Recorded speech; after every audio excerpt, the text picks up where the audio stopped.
Assalamualaikum warahmatullahi wabarakatuh. Saya Sabton Wagina dari Prodi Sistem Informasi dengan NIM 2236127. Di sini saya ingin menjelaskan tentang fungsi tanpa nilai balik, fungsi dengan nilai balik, dan fungsi array. Baiklah, langsung saja cek kita. Baik, saat ini kita sudah di layar desktop yang mana selanjutnya kita akan melakukan codingan tentang fungsi tanpa nilai balik. Sebelum itu saya akan menjelaskan terlebih dahulu apa itu fungsi tanpa nilai balik. Fungsi dalam bahasa pemrograman C++ dapat memiliki nilai balik atau return value atau tidak. Jika Anda ingin membuat fungsi tanpa nilai balik, Anda dapat mendefinisikannya dengan tipe data void. Baik, tidak usah berlama-lama, saya akan memberikan contohnya. Di sini kita langsung klik saja aplikasinya. Di sini kita menggunakan aplikasi Dev C++. Untuk membuat lembaran baru, kita hanya perlu mengklik Ctrl tambah N. Di sini kita ketikkan saja include your string.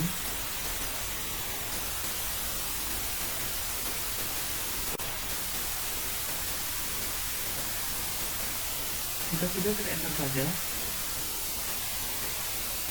Lalu seperti yang saya bilang tadi, untuk fungsi tanpa nilai balik, kita menggunakan tipe data void. Kita ketik saja void lalu apa. Kata apa dideklarasikan dengan kata fungsi void, yang berarti itu adalah sebuah fungsi tanpa nilai balik. Berarti fungsi ini hanya melakukan tugas tertentu dan tidak mengembalikan nilai apapun.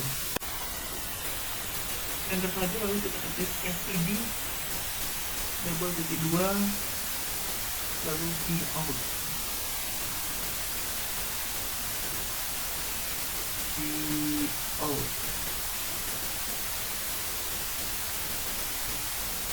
Kita menggunakan std out untuk mencetak inputan atau apa yang kita tampilkan di layar nanti, yaitu sebagai contoh, halo selamat datang di program C++.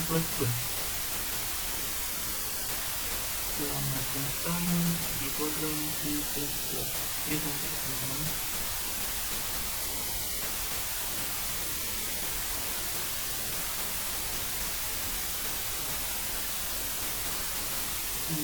Plus.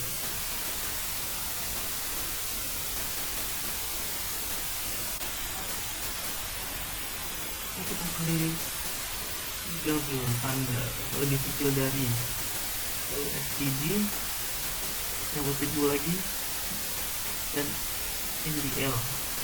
Di ndl itu untuk menjalankan semuanya. Itu jangan lupa titik koma. Kalau tidak menggunakan titik koma, program ini akan jelas atau error. Lalu kita enter saja. Lalu kita ketikkan int main. Kita menggunakan int main karena ini untuk memanggil fungsi tanpa nilai balik. Lalu kita enter. Sementara kita ketikkan saja kata apa buka kurung dan tutup kurung.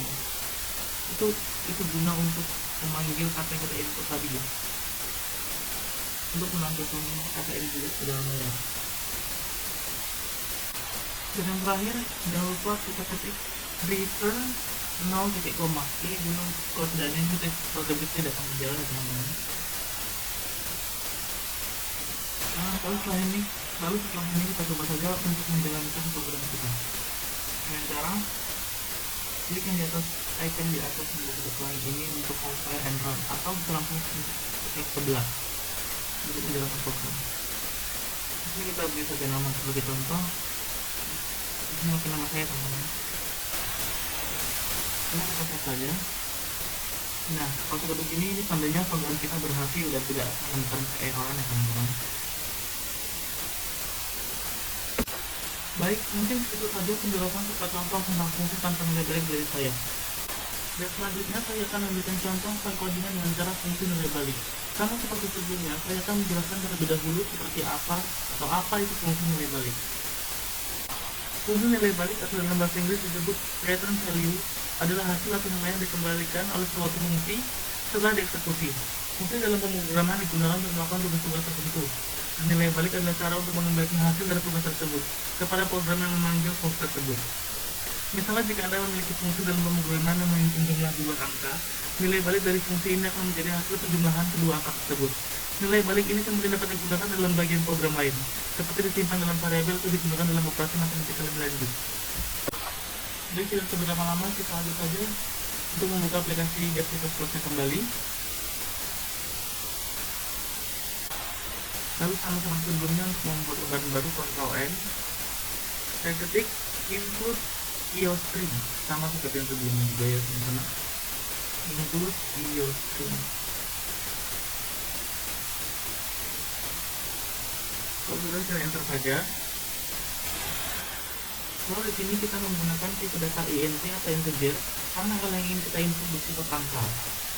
Kita masuk saja int tambah. Kita masukkan variabel tambah untuk mengambil dua parameter a dan b.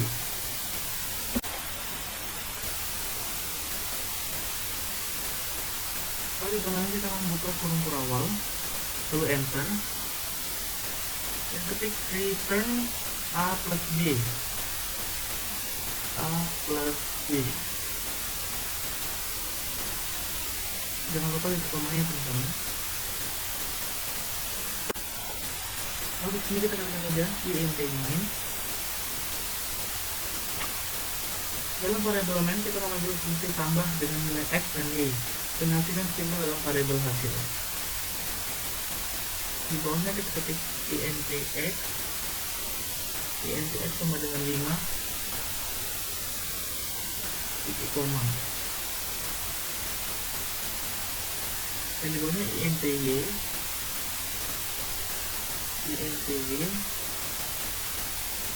sama dengan 3, lalu titik koma dan enter.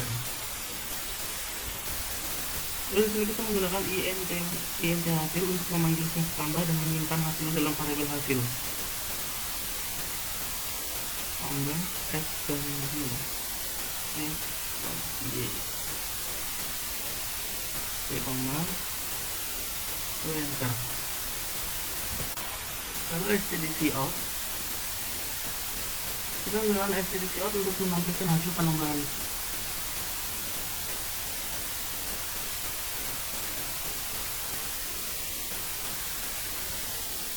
Hasil penambahan.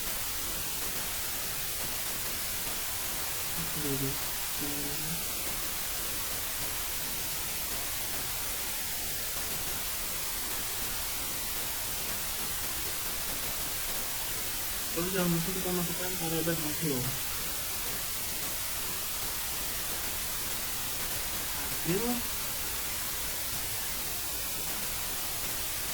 stdmdl titik koma enter. Kita return ya teman-teman, return 0 titik koma. Kita tambah enter, lalu kita tambah enter. Simpan salah dengan nama kita, seperti nama saya teman-teman.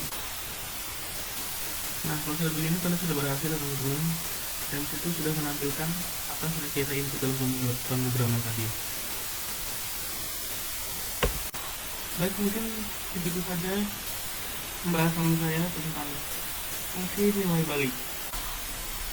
Baik, setelah saya menjelaskan tentang pengkodingan fungsi nilai balik dan fungsi tanpa nilai balik, ini saya akan menjelaskan tentang pengkodingan fungsi array. Nah, sebelum saya memberikan contoh pengkodingannya, saya akan menjelaskan sedikit tentang pengkodingan fungsi array. Dalam bahasa pemrograman C++, array adalah struktur data yang digunakan untuk menyimpan sejumlah elemen data dengan tipe data yang sama dalam satu variabel. Array memungkinkan Anda untuk mengelompokkan data-data tersebut dalam urutan tertentu. Berikut beberapa penjelasan mengenai fungsi array dalam C++.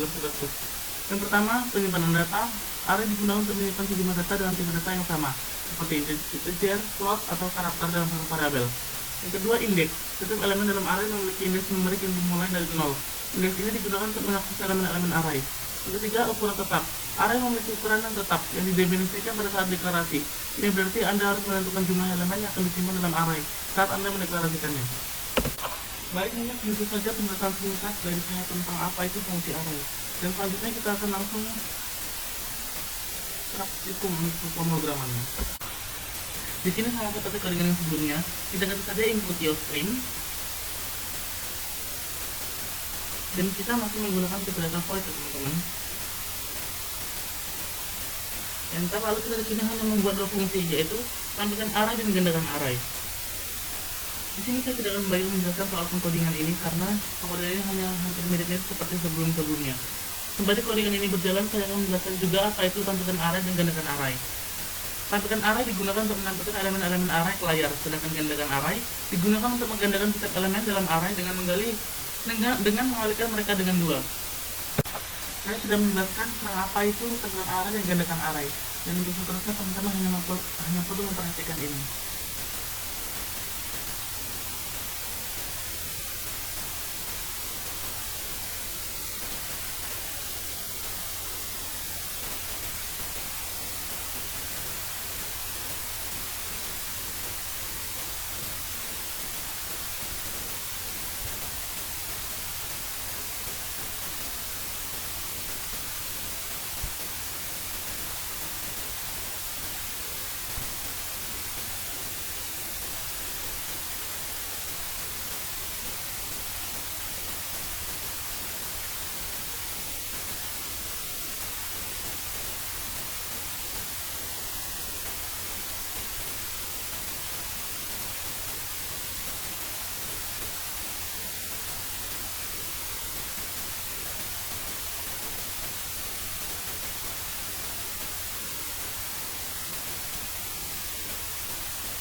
Di sini kita menggunakan instrumen.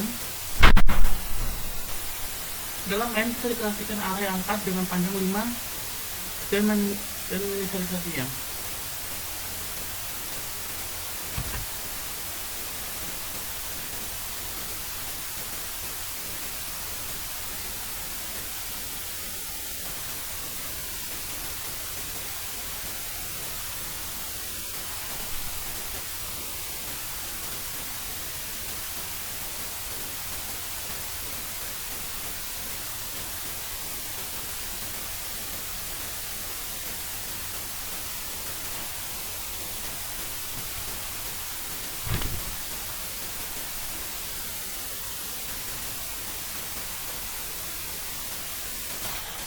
Di sini kemudian kita menampilkan array tersebut sebelum menggandakan menggunakan variabel tampilan array. Setelah menggandakan array menggunakan variabel gandakan array, kita kembali menampilkannya dengan variabel tampilkan array.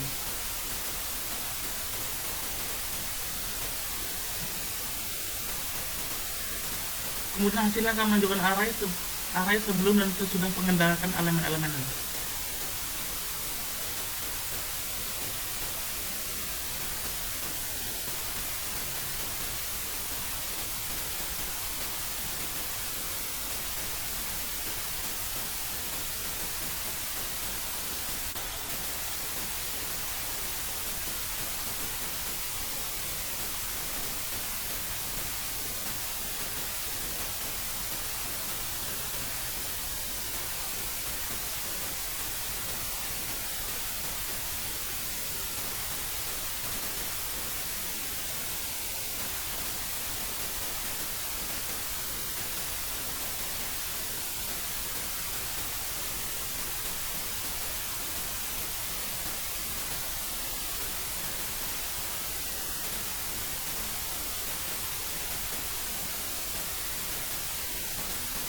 Lalu coba kita compile and run. Contohnya ini menggunakan nomor saya, teman-teman. Terus dan inilah hasilnya. Jadi kalau sudah begini sudah berhasil teman-teman, sama seperti tutorial yang sebelumnya. Baik, cukup sekian penjelasan dari saya. Kurang lebihnya saya mohon maaf. Saya akhiri. Wabillahi taufiq wal hidayah. Wassalamualaikum warahmatullahi wabarakatuh.